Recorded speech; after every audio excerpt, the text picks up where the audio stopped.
I'm Camille Pajarillaga from BSCE 1E of Nueva University of Science and Technology, and this is Physics for Engineers 1. And in this video, we're going to talk about the conservation of linear momentum. So, a momentum can be conserved if there is no force acting on it. That's why its final momentum is equivalent to its initial momentum. So, we have here our sample problem.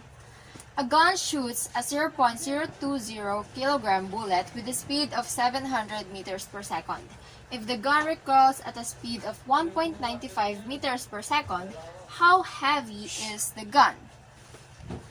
So let's say this is our gun before the action happened, and we have the bullet here.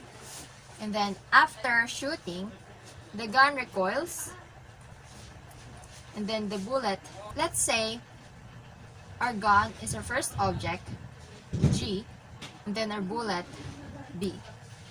So for our gun, in this position, we have here an initial velocity of 0 and an initial velocity for the bullet of 0 as well, because they are just at rest. But after shooting, the gun now has a negative 1.95 meters per second, and the bullet has a velocity of 700 meters per second.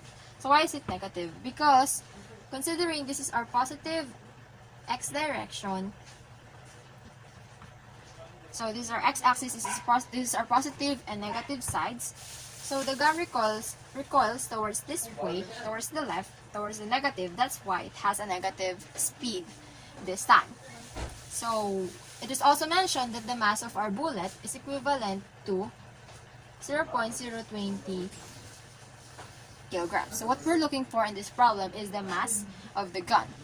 So considering the conservation of linear momentum, we have P final is equivalent to P initial.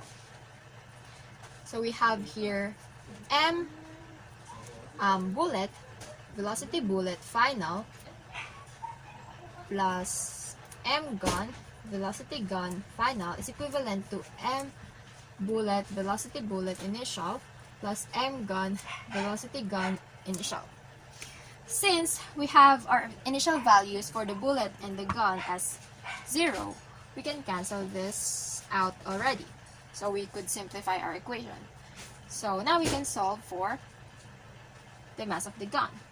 We just have to move this one on the other side. We have here mass of the gun times velocity of the gun equals negative mass of the bullet times the velocity of the bullet final. There.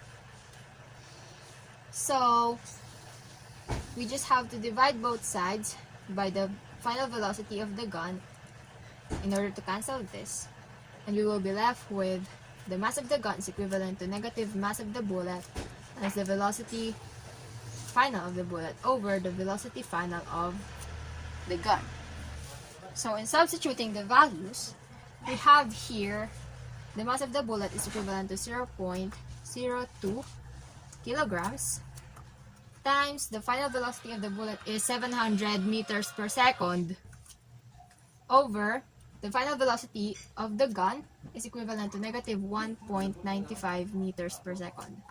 So therefore, our mass of the gun is equivalent to 7.18 kilograms.